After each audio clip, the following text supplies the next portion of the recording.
Tingnan niyo po yung dinaanan niya ngayon. Kinis na kinis na.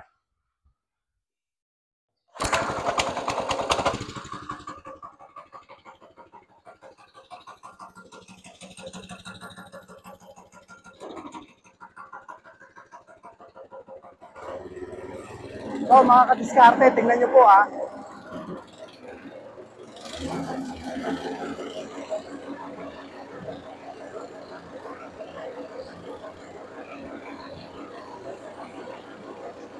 Mapapabilis po nito yung ating pong pagtatrabaho.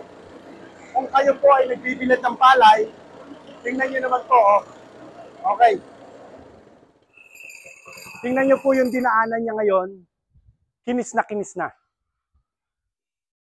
Okay po. Lalo na po dyan sa atin sa Pilipinas, kailangan po natin to. Madalas inaabutan pa nga po ng ulan yung mga nagbibilad po ng palay. Sa lahat nga pala ng mga interesado, mga kadiskarte, paki-follow nyo po ako sa ating pong mga social media account.